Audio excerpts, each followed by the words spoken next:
두 번째 시간 시작하겠습니다.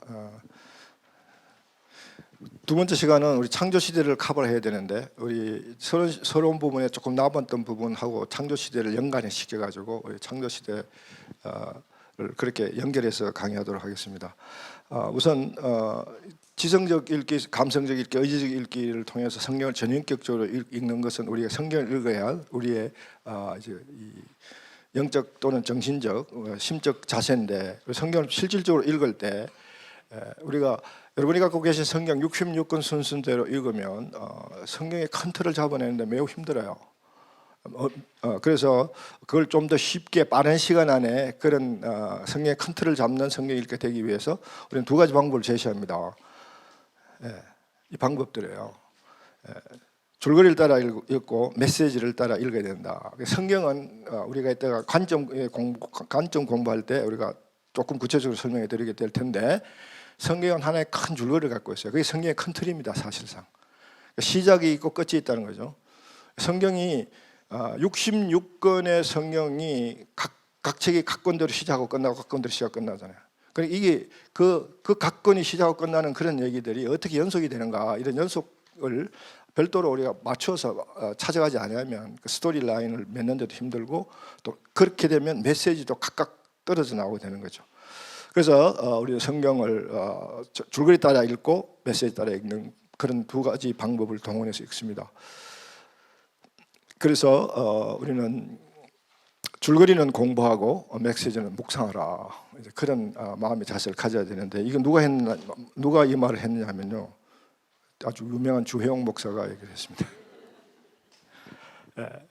그러므로 여러분 이걸 조금 다시 구체적으로 말씀드리면, 성경 읽기 두 가지 방법에 줄거리 따라 메시지 따라 읽기를 구체적으로 말씀드리면, 줄거리 따라 읽기는 내용을 중심으로 읽는 거예요. 그 내용은 육하 원칙에 의해서 내용을 우리가 파악해 볼 수 있다는 거죠.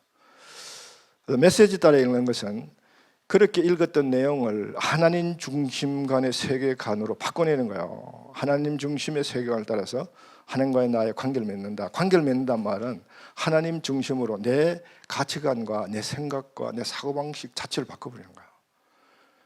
그렇지 않고 입술로 맺는 관계, 주님 사랑합니다 찬송 부르면서 그 찬송 가운데 느껴지는 그 감정으로 맺는 관계가 아니라 내 삶이 하나님 원하는 방법대로 하나님 중심으로 바뀌어버리는 게, 그게 관계예요. 또 하나님이 우리 창조의 목적이 바로 그거예요. 그것 때문에 하나님 우리를 만드셨기 때문에 그 원래의 관계, 하나님 우리를 만드셨던 그 관계, 태초에 하나님이 천지를 창조할 때의 그 의도대로 우리가 회복되는 거. 왜냐하면 우리가 선악과를 따먹고 우리가 타락해버렸거든요. 죄를 범함으로 타락했는데, 타락은 죄를 범한 그 자체가 타락이 아니에요. 죄를 범함으로 우리의 관계가, 하나님이 우리를 원래 사랑의 관계, 복된 관계로 만드시려고 창조를 하셨는데 그 관계가 깨어져 버렸다 그 말이에요. 그 관계로 돌아가는 거, 그것이 돌아가는 길은요, 하나님 중심, 하나님의 원래 창조 의도대로 우리 자신을 돌려놓는 거예요. 그게 성경을 읽는 가장 중심적 목적입니다. 그러기 위해서는 성경을 줄거리로 내용을 이해하고 그걸 메시지를 통해서 그 사실을 깨닫고 묵상하고, 그리고 그 말씀을 소위 내면화, 내 거를 만들어가는 거죠. 그 고백을 만들어야 된다. 그것이 얘기할 때 이 메시지 따라 읽기는 지성적 읽기에 해당되는 부분, 감성적 읽기에 해당되는 부분이기도 합니다. 줄거리 따라 읽기는 바로 그와 같이 팩트를 추구하고요, 사실을 추구하고, 그 다음에 메시지는 컨빅션을 추구한다. 확신을 추구한다. 자기의 그 감성을, 의지를, 그리고 생각을, 사상을 하나님과 연결시켜 나가는 그 확신을 추구해 나간다. 그 다음에 줄거리 따라 읽기의 관심은 무엇이 일어났는가, 그 사건, 이벤트 이런 것들을 이제 파악하며 나가는 게 중요한 거죠. 그리고 우리가 이제 내일 오늘 오후 강의 때 이제 그 강의가 나갈 것 같은데, 오후 강의 그 출애굽기를 공부하면서 우리는 그 언약적 사건, 이게 이제 성경의 스토리 라인을 형성하는데 매우 중요한 그 뼈대를 이루는 부분이기 때문에 그 부분을 공부를 해 나갑니다. 무엇이 일어났는가, 어떤 언약들을 맺었는가, 이제 그런 얘기들을 우리가 이해를 해야 되고요. 그러면 그렇게 일어났던 사건을 통해서 그런 내용들을 우리가 어떻게 믿어야 될 거냐, 무엇을 어떻게 믿어야 하는가, 이게 메시지 따라 읽기에 또한 핵심이기도 하고요. 그래서 줄거리 따라 읽을 때 성경을 연대기적으로 배열하여 시간 흐름을 읽어서 그 내용을 파악하면서 읽는다. 메시지를 찾기 위해서 시대적 배경을 반드시 이해를 해야 된다. 그러니까 이 본문을 그 텍스트를 컨텍스트와 연결해서 이해를 하지 않으면요, 그것이 오늘날 컨텍스트 속에 이해가 안 되는 거죠. 성경 해석의 문제인데 매우 중요한 부분입니다. 특히 선지서를 읽을 때, 우리 선지서 공부할 때 언급 다시 강조해서 할 겁니다만은, 특히 선지서를 읽을 때 선지서의 그 배경, 그 백그라운드를 이해하지 못하면요, 선지서는 전혀 엉뚱하게 풀립니다. 선지서를 신학교에서 가르칠 때도 그래요. 그 칼빈이 선지서를 읽을 때는 시대적 배경을 이해하지 못하면 그 선지서를 읽지 말라 그래요. 근데 예외가 있는데 그 예외는 내가 선지서 공부할 때 말씀드리겠습니다. 그러니까 이게 여러분들이 이제 갖고 있는 성경 책의 분류입니다. 여러분 갖고 계신 66권의 책의 분류가 이렇게 되어 있는데, 이 분류는 다시 말씀드리지만은 스토리 라인을 찾아낼 수 없습니다. 줄거리를 내기에 굉장히 힘든 구조로 지금 그게 되어 있거든요. 그래서 이거를 우리는 줄거리 라인으로 뽑습니다. 자, 이 시간 흐르는 도표 보면 여러분 보시는 대로 여기 이제 역사서들이 흘러가고요, 시가서들이 여기 나오고요, 그러고 선지서들이 이렇게 나옵니다. 이걸 이렇게 도표를 만들어 놓고 보면요, 시간 흐름이 한눈에 보이고 그 시간 흐름 가운데 시가서들이 나타나고 선지서가 나타나게 되는데, 그게 되는 시대적 이유가 있습니다. 그 시대적 이유를 여러분들이 파악을 하셔야 돼요. 그래야 성경의 큰 그림을 그려지게 된다. 그 베이직 인포메이션의 큰 그림을 그려내는 그 속에 그림을 그려내야 할 많은 요소들이 이런 걸 통해서 채워지게 되는 거죠. 그러면 그 베이직 인포메이션이라는 큰 틀이 결국은 통전적 이해예요. 그 통전적 이해가 가져야 할 그 내용들이 뭔가 하는 것들을 이제 찾아내게 되는데, 그 일반적으로 그 내용들의 핵심은 같지만은 거기에 대한 그 메시지는 사람마다 다릅니다. 사람마다 같을 수가 없어요. 그걸 같아버리면 하나님 우리를 따로따로 만든 이유가 없는 겁니다. 여러분, 나와 여러분은 다 다르게 만드시고 다 다르게 사명을 주시고 다 다르게 인도하시고 섭리해 가신다는 거죠. 성경이 한 권으로 우리가 볼 때는 모두 하나의 의미로 온 것 같아도 그 속에 다르게 다 들어져 있습니다. 미국의 어떤 목사님 아들이 고등학교를 졸업하고 이제 대학을 진학하게 되었습니다. 미국에는, 한국도 좀 그렇다고 들었는데, 미국에는 이제 고등학교 졸업하면 부모의 품을 떠나요. 미국은 고등학교까지 의무 교육이니까 그때까지 부모와 함께하면서 지내다가 대학을 떠난다는 것은 부모를 떠나게 하는 거예요. 그래서 거의 전부가 기숙교에 들어갑니다. 1학년 때는 무조건 기숙교에 들어가요. 그래서 부모를 떠나 기숙교에 들어가면 어떤 불편이 생기냐면 교통편에 불편이 생깁니다. 미국은 대중교통수단이 발달이 안 돼 있는 곳이라, 뉴욕이나 큰 도시 빼고는. 그리고 이 학생이 뭐 교통편이 필요할 때는 언제나 아버지 차 타고 어머니 차 타고 다녔으니까 불편이 없었는데, 이제 혼자 독립생활을 하려니까 정녕 그 기동성이 없어지잖아요. 그래서 가면서 아버지에게 부탁합니다. 아버지, 제가 가면 차가 필요한 거 아버지가 아시니까 차 한 대 사주십시오. 미국에서 차 사는 거는 뭐 여기서 신발 사는 것 같이 그렇게 간단히 살 수 있으니까. 그래서 그렇게 부탁을 합니다. 근데 아버지가 서재에 들어가서 성경책을 한 권 들고 와서 차 사달라는 아들에게 성경책을 주고 기숙사에 들어가면 성경 잘 읽으라. 이 아들은 자기 아버지가 목사니까 뭐 말끝마다 뭐 부탁하면 그저 아버지가 한다는 얘기는 천편일률적으로 기도해라, 성경 읽어라. 그러니까 타성이 붙어가지고 그냥 아버지가 성경 주시니까 아무 의미 없이 그냥 성경 받아들고 기숙사에 갔습니다. 방학 때 내가 내려왔거든요. 여전히 아버지는 차를 준비 안 하고 계십니다. 그래, 아버지 차 사주세요. 그래, 아버지 천편일률적으로 성경 잘 읽고 있겠지? 이런 식으로 동문서답식 설왕설래를 하면서 결국 차 한 대 못 얻어 걸리고 대학을 졸업하고 방학이 돼서 아버지 집으로 다시 돌아왔습니다. 이제는 자기가 직장을 구하려고 뛰어다녀야 될 판인데 차가 없으니까 이건 불편하잖아요. 그래서 아버지에게 마지막으로 이제 흥정하면서 부탁합니다. 제가 이제 첫 봉급을 받으면 아버지 그 차값 돌려드릴 테니까 구워주세요. 그래, 아버지 여전히 똑같은 말씀을 하세요. 성경 잘 읽고 있겠지? 그 순간이 아이의 머릿속에 번개처럼 지나가는 끼워치면서. 그냥 4년 전에 아버지를 떠날 때 받은 그 성경, 그걸 짐 속에 처박아 놨던 그 성경을 그 짐을 뒤져 찾아냅니다. 그래도 안 버린 게 얼마나 다행인지 몰라. 그 찾아서 성경 페이지를 쫙 여니까 guess what?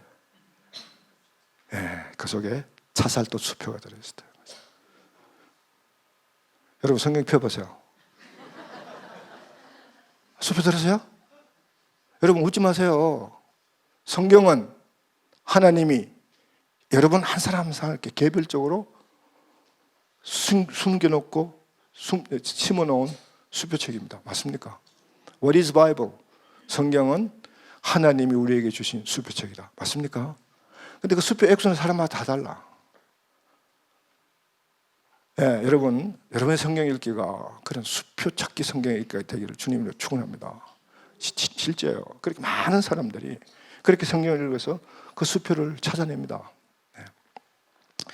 그럼 그런 수표 찾기 성경 읽기가 되기 위해서는 성경을 반드시 전인격적으로 읽어야 되고 줄거리를 따라서 읽어가면서 하나님의 그 시대에 하나님이 어떻게 역사하셨는가, 그 시대적 배경을 이해하고 하나님의 역사하심, 하나님의 마음을 이해하고 그 배경으로 하나님이 그때 그 시절에 그런 상황에서 주신 메시지가 뭔가, 그런 메시지를 통해서 오늘 내 삶 가운데, 내 일상 가운데, 내 사고방식, 내 생각, 내 세계관 가운데 하나님이 무엇을 역사하시길 원하시는가, 그걸 깨달아야 돼요. 그게 수표 찾는 거야. 그 순간에 엄청난 수표가 발견되리라고 믿습니다. 여러분 세상에서 가장 큰 수표를 받은 자가 누군지 아세요? 성경의 역사 전체를 통해 지금까지 앞 교회사, 구약사, 신약사 앞으로 아마 예수님 재림할 때까지 그는 잘 안 나타날 것 같은데 딱 한 명이 성경 속에 있어요. 솔로몬. 성경 읽으면서 그 대목 보고 좀 신나하세요. 하나님이 솔로몬의 1000번제를 받으시고 꿈에 나타나서 뭐라고 하셨나요? 너희는 구하라, 내가 무엇을 줄까? 그 얘기 뭐냐면요, 백지 수표를 던진 거예요. 마음대로 적어라. 무엇이든지 구하든지 내가 다 들어주겠다. 그렇게 얘기한 거 아니에요? 만약 여러분이 오늘 저녁 꿈에 이 강의를 듣고 그게 생각나서 꿈에 하나님 나타나서 너는 구하라, 내가 무엇을 줄까? 그 꿈을 꿨다면 어떻게 하실래요? 그런 수표를 던졌다면 어떻게 하실래요? 안 믿어져 막. 우선 첫째, 여러분 그런 현상이 일어나리라고 안 믿는 거야. 여러분 믿으세요. 근데 사실 여러분 가만히 생각해보세요. 하나님은요 그런 수표를 우리에게 매일 던진다는 사실이에요. 왜? 이 속에 다 숨겨져 있으니까. 성경 속에 다 숨겨져 있으니까. 근데 우리가 단지 못 찾을 뿐이야. 그게 우리 믿음이라는 말이에요. 여러분 성경을 읽고 찾으세요. 우리가 이런 식으로 성경을 읽고 1년 방법을 공부하는 이유가 바로 여러분이 그런 수표를 찾게 해드리려고 하는 거예요. 또 그게 하나님의 바람이고 원하심이기 때문에요. 찾으십시오. 못 찾으면 여러분 잘못이, 하나님 계속 주시는데 우리가 못 찾는 건 우리 잘못이에요. 혹시 오늘 실제로 꿈속에 찾으시면 내일 오실 때 저희한테 갖다 주세요. 제가 쓰겠습니다. 그게 바로 우리 성경은 이런 식으로 읽으셔야 된다. 자, 그러면 우리가 성경 읽기 3가지 신학적 관점하고 개념을 빨리 설명하고 우리가 성경 읽기에 우리가 끼어야 할 안경이 있습니다. 이 안경을 안 끼면 성경 읽기가 덮어놓고 읽는 꼴이 되어버리는 거죠. 전인격적 읽기를 자세를까지 갖추었는데 그 자세를 어떤 안경을 통해서 읽어야 되느냐, 그게 안 갖춰지면 그냥 열심히만 읽지 핵심은 짜증내지 못한다는 거죠. 이 3가지 성경 읽기 성경 신학적 관점이 있습니다. 첫째는 종말론적 구속의 역사. 종말론적 구속의 역사가 바로 줄거리 라인을 찾는 거예요. 줄거리 라인, 성경 처음이 있고 끝이 있다, 그렇게 말씀드린 것처럼 우리가 줄거리를 찾아가는 읽기입니다. 자, 우리 조금 전에 우리가 선악과를 따먹음으로 우리가 죄를 범했다. 그래서 그 에덴의 그 낙원의 풍요로움, 낙원이 얼마나 풍요했다고요? 첫 시간에 말씀드린 것처럼 낙원의 풍요는요 바로 시편 23편 1절의 표현과 같이, 그리고 창세기 2장 16절의 말씀처럼 너희들의 동산의 각종 실과는 임의대로 먹되, 임의대로 먹는다. 임의대로. 여러분 내가 내 마음대로 할 수 있는 세상을 내가 살아간다면 여러분 뭐가 부족하겠어요? 기도 안 해도, 기도할 필요도 없이 내가 마음만 먹으면 다 이루어지고 다 생기고 다 이루어지는 그 풍족, 그 이상 더 뭐가 필요한가요? 그게 우리가 범죄하기 전에 에덴에 있었어요. 그게 창세기 2장 16절의 표현입니다. 지금 창조시대까지 겸해서 같이 공부하고 있는 중입니다. 하나님 우리를 그렇게 그런 풍요로운 가운데 우리를 두시려고 창조하셨고 거기 두셨다는 거야. 근데 우리가 선악과를 따먹지 말라는 선악과를 따먹고 결국 죄를 범해서 그 낙원, 그 풍요의 극치, 지고의 풍요 상태에서 이제 지고의 부족의 상태로 빠져버렸잖아요. 그 제한된 자원의 세계로 우리가 쫓겨났다는 거죠. 그러므로 우리는 경쟁 사회가 시작된 거야.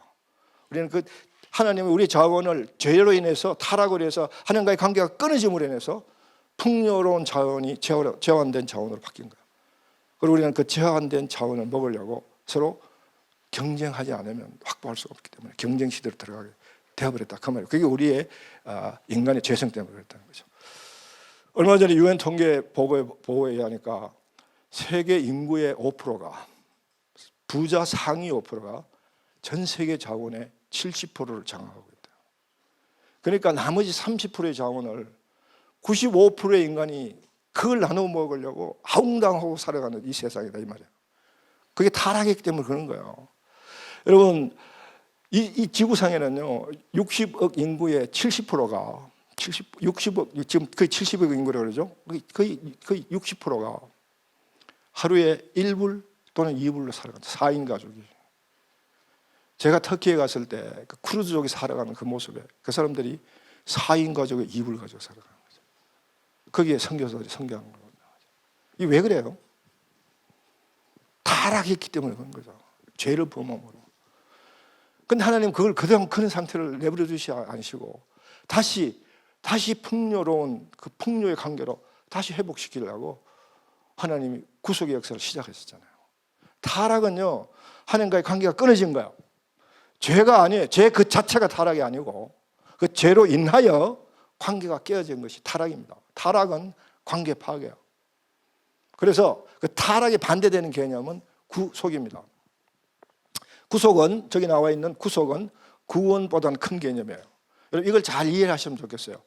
우리가 이제 신약 공부할 때 교회 시대 공부할 때 구원론 얘기를 잠깐 할 수 있게 되리라고 지금 제가 준비를 하고 있는데 우리가 갖고 있는 구원론은요 칭의적 구원에 매우 제한되어 있습니다. 죄의 문제가 해결되는 구원, 그 구원이 전부인 줄 생각하고 그 구원의 확신에만 막 매달리는 거죠.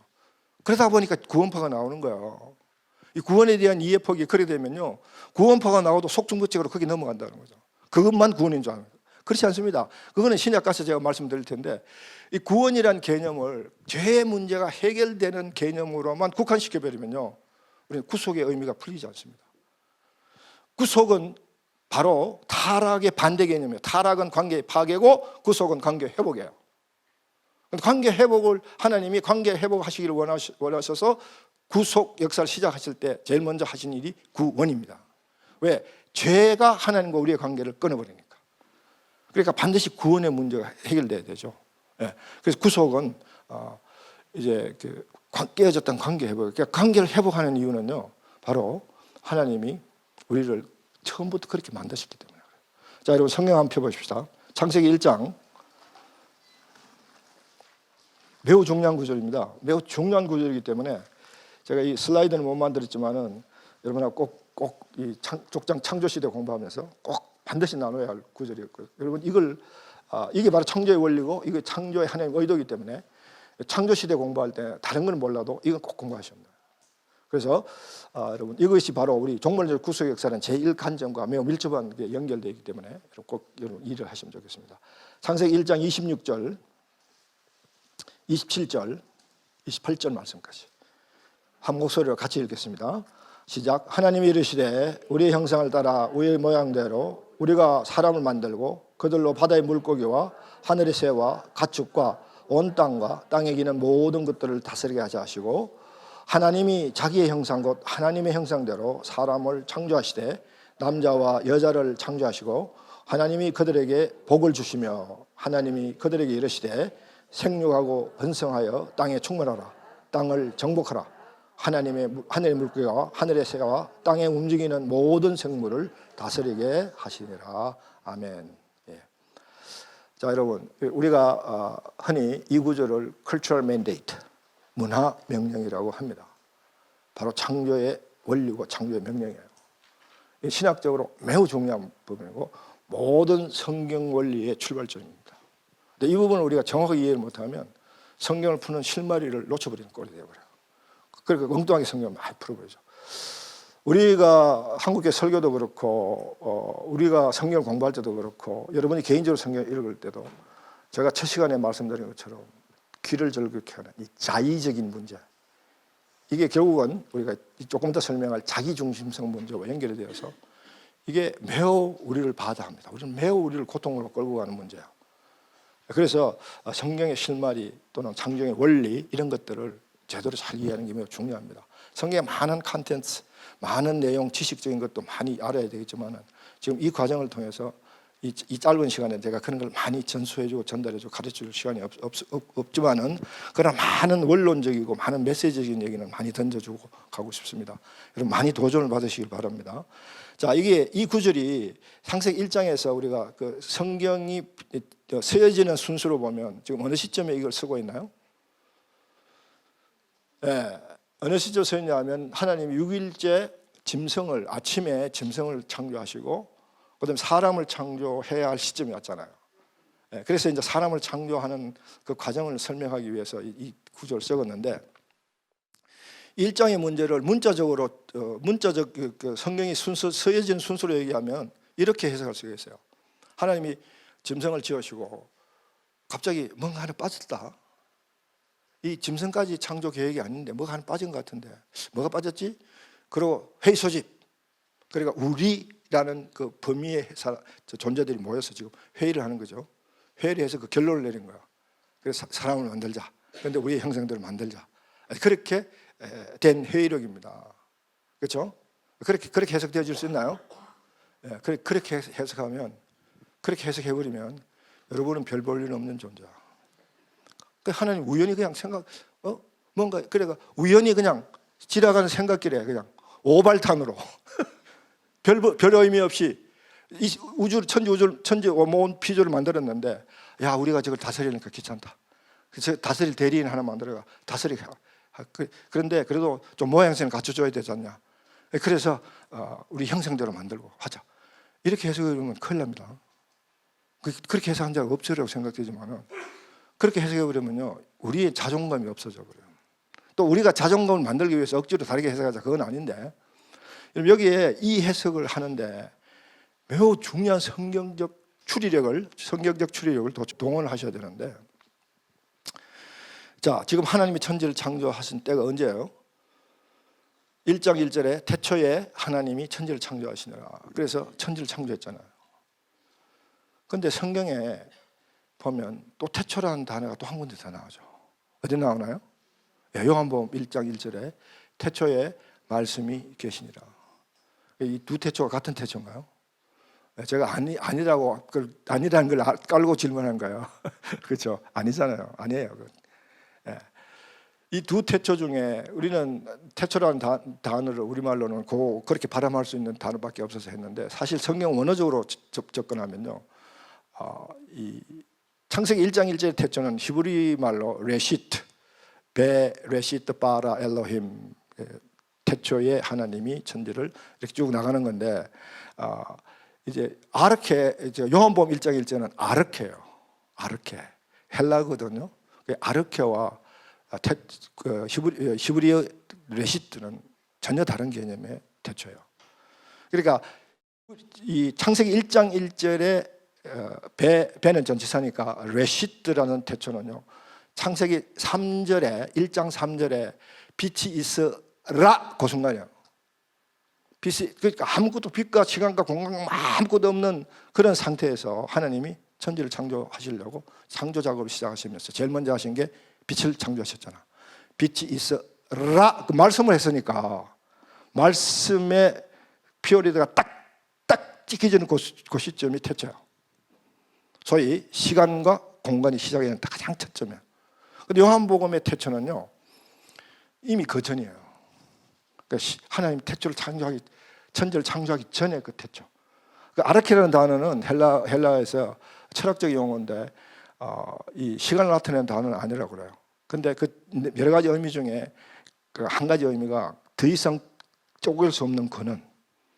물리학에서 원자, 요즘은 원자도 쪼개가 또 그 밑에 뭐 있다 그러더라고요. 하여튼 더 이상 쪼갤 수 없는 가장 근원적인 상태, 그걸 아르케라 그런다. 그러면 가장 근원적인 상태잖아요. 태초가, 아르케 태초가.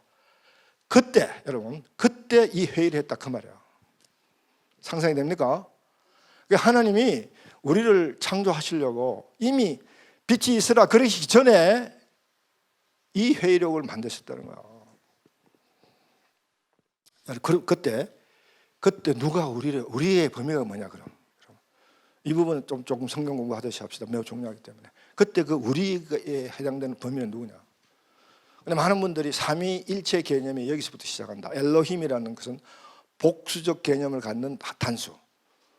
그렇게 해서 이게 우리라 번역했지만 그건 한 하나님이고 삼위 하나님이다. 이제 그렇게 해서 삼위 하나님을 가리키는 그런 단어라고 얘기하는데 그것도 맞습니다.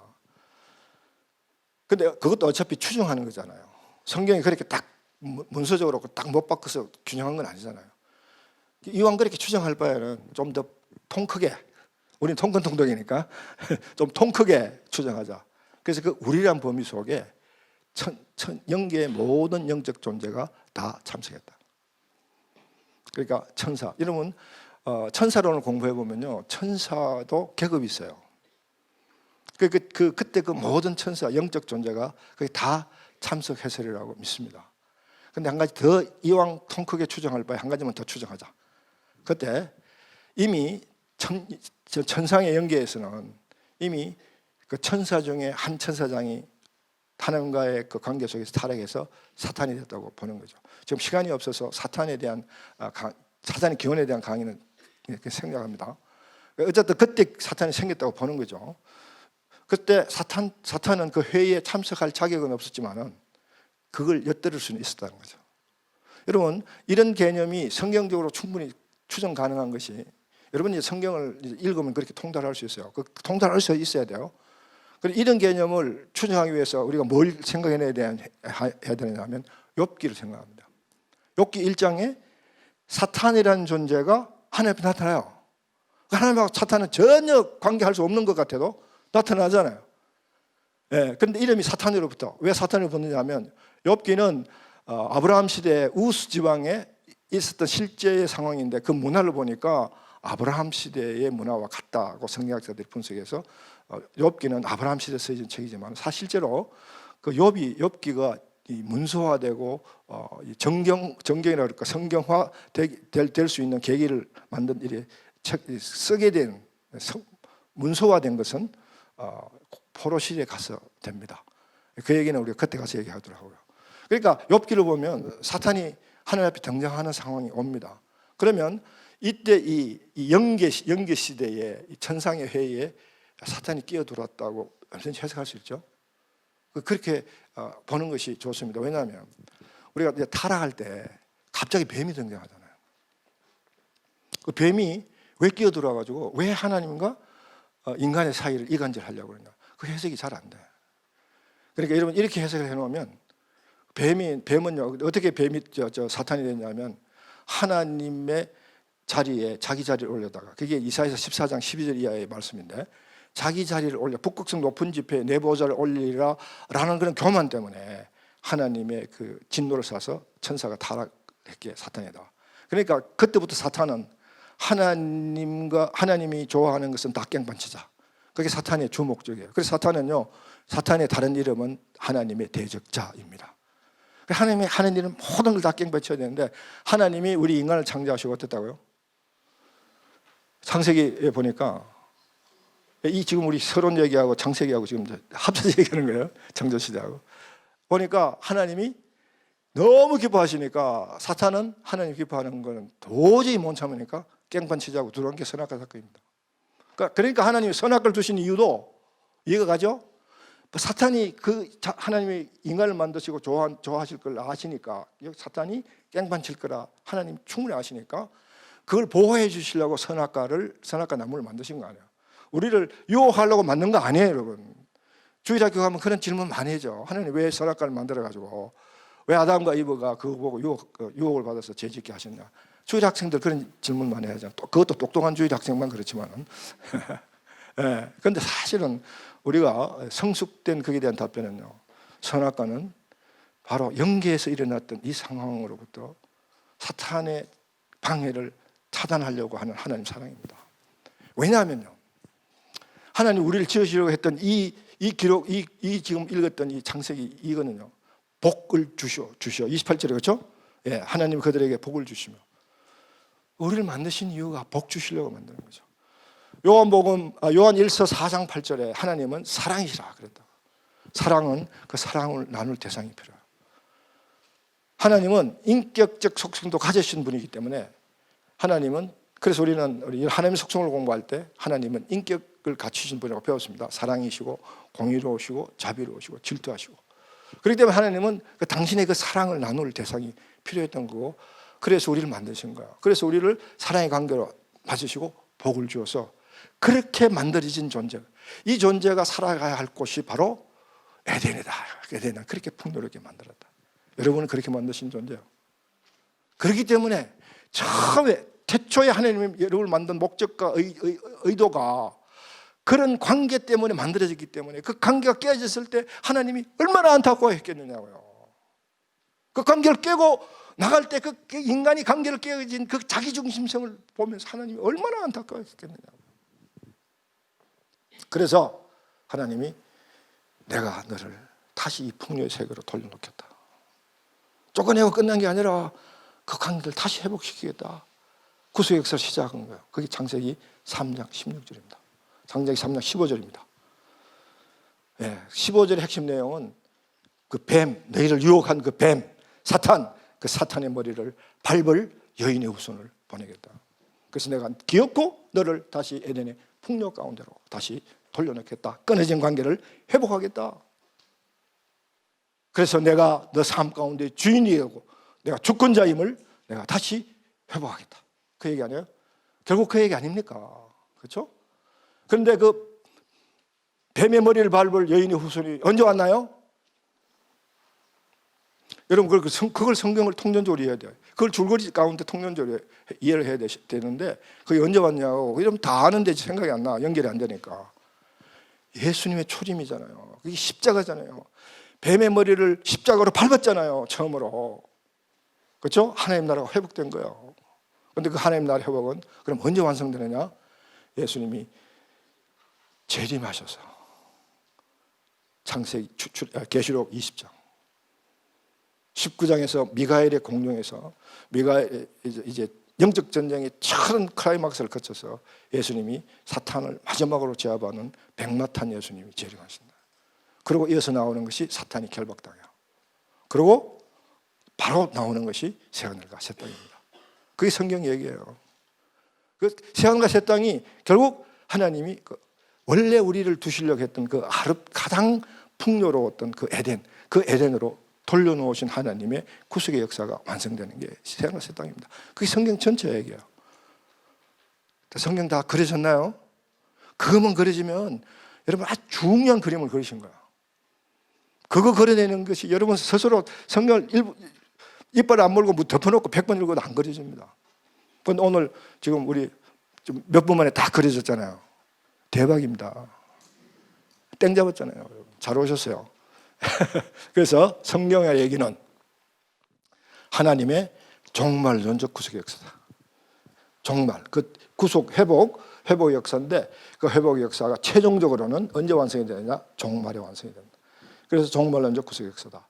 그러면 여러분 처음부터 성경 읽으실 때 이 관점이 머릿속에 딱 들어가지고 이게 종말론적 구속의 역사의 흐름이구나. 성경 읽어가면서 지금 하나님이 종말의 구속의 역사를 역사하고 계시는구나. 이런 식으로 관점을 가지고 읽어나갈 때 성경이 흥미진진한 거죠. 네. 그래서 이 관점을 갖는 게 중요한 건데 하나님께 종말론적으로 구속의 역사를 이루시는 가장 핵심적인 이유가 당신의 나라의 회복이에요. 나라의 회복은 하나님 나라를 짓는다 그게 아니에요. 하나님 나라는 하나님을 믿는 사람들이 모여가지고 성경의 원리를 지도의 이념으로 삼고 헌법의 원리를 하면서 기독교 국가를 만들어낸다. 그거 아니에요, 여러분. 가끔 가다가 보면 하나님 나라를 그런 개념으로 이해하는 좌파의식적인 그런 성경 해석법이 있습니다. 우리는 그렇게 성경 해석하면 안 되죠. 뭐 다 그렇게 다 그렇다는 건 아닌데 뭐 가끔 가다 보면 뭐 서독에도 기독교 자민당, 뭐 기독교 무슨 당, 뭐 이런 게 있잖아요. 그런 거 성경 그런 거 없어요. 우리 성경 예수 믿는 사람들은요 무슨 당이다, 무슨 우파다, 무슨 좌파다 그거 아니에요. 여호수아가 뭐라 그랬나요? 좌르나 우르나 치우치지 말라 그랬잖아요, 여러분. 예수 믿는 사람은 좌파도 우파도 없어. 무슨 당도 없고 오직 예배당이에요. 그리고 우리 오직 예수파야. 좌파 우파 없습니다. 여러분 그 성경을 그런 식으로 보면 그건 성경 잘못 본 거야. 하나님의 원래 의도대로 본 거야. 원래 의도는 뭐야? 우리를 복주어 하나님이 우리의 창조주시고 우리의 섭리주이시라 그 관계 가운데 우리가 복을 누리며 살게 하는 그게 하나님의 원래 의도예요. 그것만 이루어지면 다 되는 거야. 그게 좌파도 우파도 당연히 있을 필요가 없잖아요. 왜 좌파 우파가 있어야 돼요? 왜 오직 하나님만 있으면 되고 오직 예수만 있으면 돼요. 하나님, 예수, 성경에서 우린 모든 삶의 원리가 다 나오게 되어 있습니다. 베이직 인포메이션. 그게 바로 하나님 나라예요. 하나님 나라의 회복은 하나님이 우리 삶의 창조주이시고 섭리주이시고 더 나아가서 구속주이시라는 사실을 깨우치게 해주는 거예요. 하나님이 주권자다. 그래서 여러분 우리 일상의 삶 가운데 하나님의 뜻에 순종하는 그 순간 그것이 바로 여러분의 삶 가운데 하나님 나라가 이루어졌다는 거죠. 하나님 나라는요 우리의 삶 가운데 하나님이 주권이 통치하는 것이 하나님 나라입니다. 하나님 나라는 멀리 여기 있다 저기 있다 아니요. 너희 마음 가운데 너희 믿음 가운데 있다. 예수님 그랬잖아요. 그 얘기가 무슨 얘기냐면 하나님께 순종함으로 이루어지는 나라예요. 그래서 종말적 구속의 역사는 하나님의 주권의 회복에 있고 그리고 그렇게 하기 위해서는 우리는 구별된 삶, 거룩한 삶, 하나님의 뜻에 순종하는 삶을 살아야 된다. 그러므로 성경은 바로 구속되는 구별되는 삶, 순종하는 삶을 살아가는 원리와 법칙이 어디 있는가를 보여주는 책이다. 그러면 베이직 인포메이션이라는 개념 속에 또 다른 하나의 개념을 집어넣을 수 있나요? 헷갈립니까? 너무 빨리 얘기해서 성경에 갖는 기본 정보는 우리가 어떻게 이 땅에서 순종하는 삶을 살아서 하나님과 함께하는 삶을 누리며 복을 누릴 수 있겠는가 그걸 가르쳐주는 책이다. 그래서 이제 사탄의 목적에 대해서 한 가지만 얘기하고 성경에 우리 장교시대로 다시 넘어가겠습니다. 바로 사탄은요 바로 하나님과 대적하게 하고 하나님 될 수 있다고 꼬드기는 자, 우리의 자기중심성을 붙들고 하나님 될 수 있다고 부득이 모든 태초부터 그랬다고 지금까지 앞으로 예수님이 재림하셔서 최종적으로 제압될 때까지 사탄은 공중의 건세를 쥐고 우리가 끊임없이 우리를 그렇게 꼬드기. 그게 영적 전쟁이에요.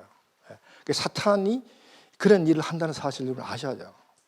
내가 고통 가운데 있다는 것도 이런 걸 아실 때 그 고통에 바른 이해가 있을 수 있다는 거죠.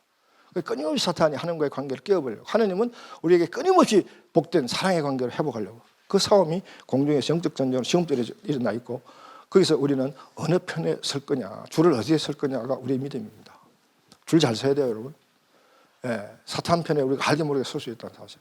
사단이 바로 그런 거기 때문에 지금 미국의 정신이 굉장히 타락해서 성경으로 이탈하고 드디어 동성애까지 합법화하면서 굉장히 겉으로 보기에는 막 인권 지상주의가 막 하는 것 같은데 성경적으로 돌아가면요 미국은 하나님의 진도가 임할 날이 머지 않았다고 느껴져요. 왜냐하면 동성애는요 바로 지금 창조의 원리를 깨어버리는 거예요. 하나님이 남녀를 창조하시고 생육하고 번성하고 충만하라. 이 창조의 원리예요. 하나님 그거 하시려고 창조했는데 남녀를 만드셨는데 여가 되어버리면 하나님 창조 의도가 없어져 버리잖아요. 그럼 생육하고 충만하고 번성할 수가 없는 거야. 그러니까 하나님의 창조 세계는 그 원리대로 가면 동성애 원리대로 가면 다 깨어져 없어지게 된다는 거죠.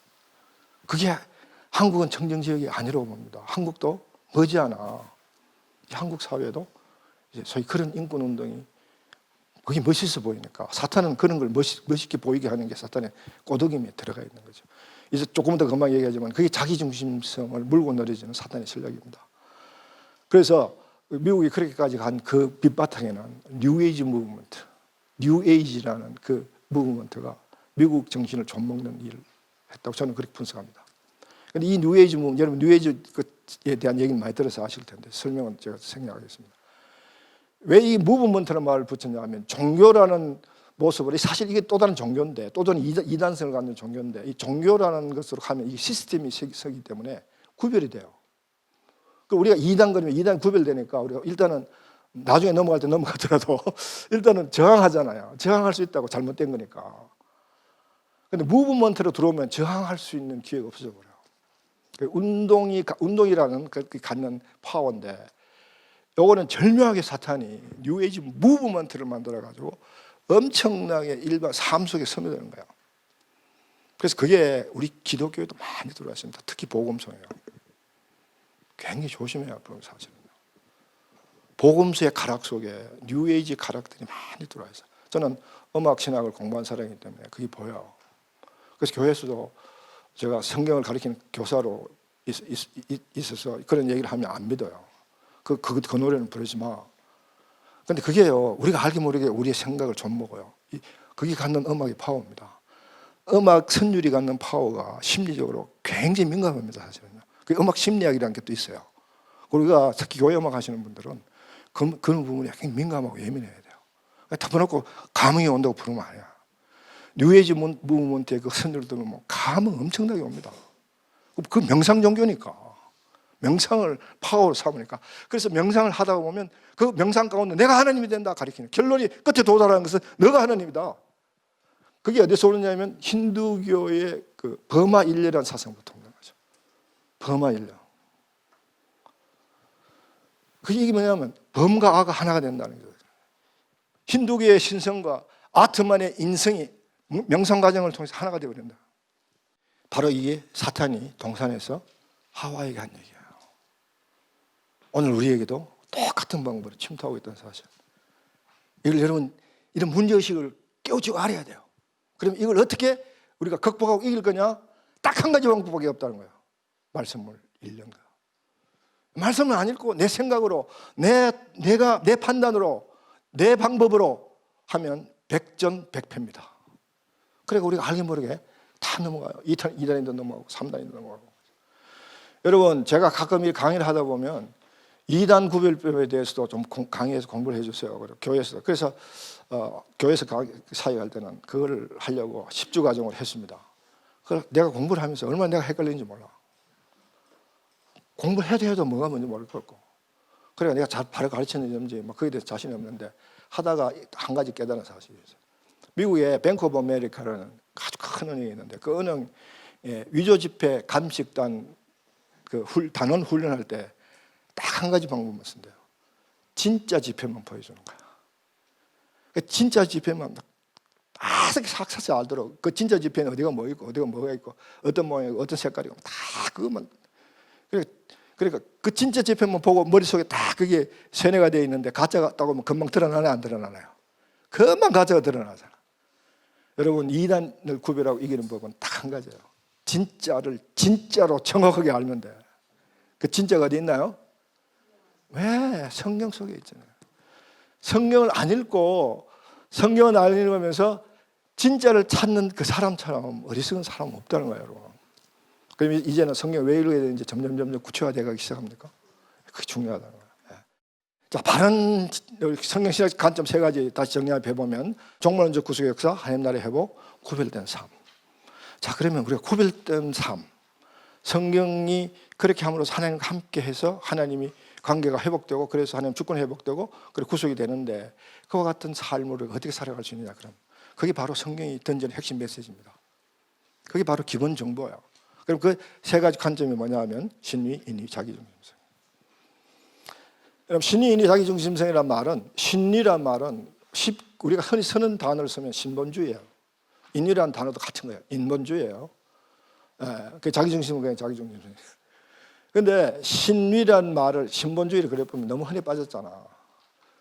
그 요즘은 조금 튀어야 되니까 조금 튀는 말로 신위라는 단어를 쓰자. 그렇게 된 거는 이제 인위라는 개념은 우리가 이 중국 철학자 노자로부터 온 개념이거든요. 그러니까 그 인위에 대비해서 신위라는 단어를 만들어낸 건데 인위에 노자가 한 얘기가 인류의 문제는 무리로 풀어라. 인간이 하는 일은 끊임없는 문제를 만들어낼 뿐이고 해결점을 찾지 못한다. 그 해결점을 찾으려고 또 다른 인의를 일으키면 또 다른 문제를 만들어낸다. 그러므로 차라리 아무것도 하지 마라. 자연에 맡기라. 지질로 돌아가는 일에 맡기라. 얼핏 보면 성경적이잖아요. 그 자연을 주장하는 이는 누군가요?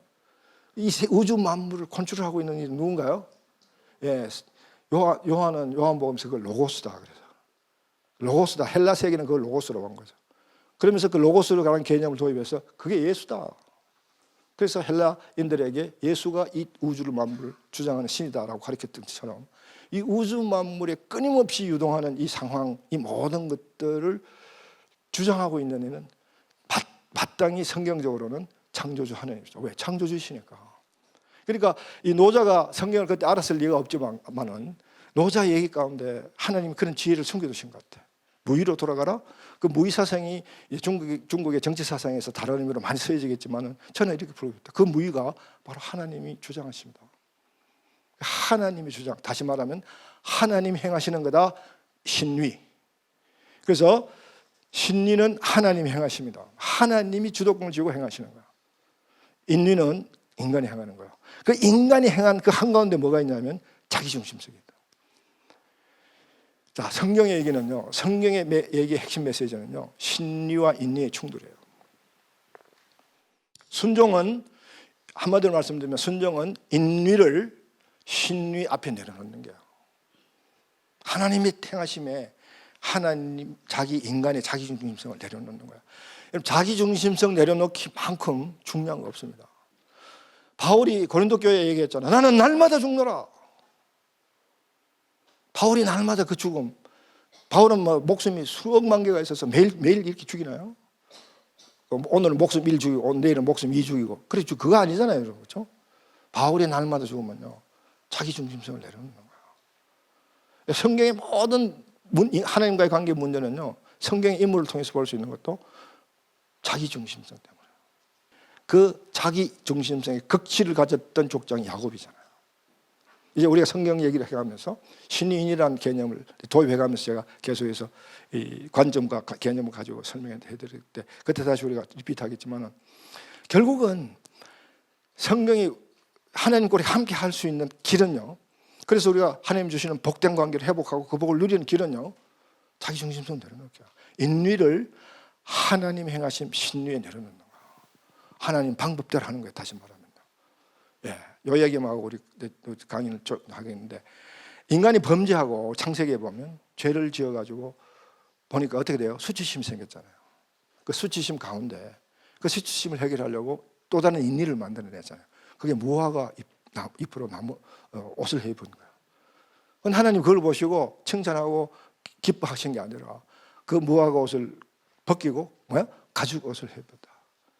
가죽과 무화과의 자질 문제, 재질의 문제가 아니라 방법의 문제예요. 무화과는 인간의 방법으로 만들었고 가죽 옷은 하나님의 방법으로 만든 거예요. 그런 예는 성경에 수많은 그 사례가 있습니다. 그걸 우리가 진행하면서 제가 사례를 들어드릴 텐데, 우선 첫째 나온 죄를 범하고 인위로 인해서 문제가 생긴 첫째 사례가 하나님이 그 인위를 용납하지 않았다는 거죠. 하나님이 기어코 당신의 방법 신위로 가셨다. 가죽 옷을 만들었다. 예, 기억하셔야 돼요, 여러분. 신위인이라는 개념을 기억하시고 성경 읽을 때 그 개념을 끊임없이 도입하셔야 돼요. 그래야 그게 바른 메시지가 나온다는 겁니다.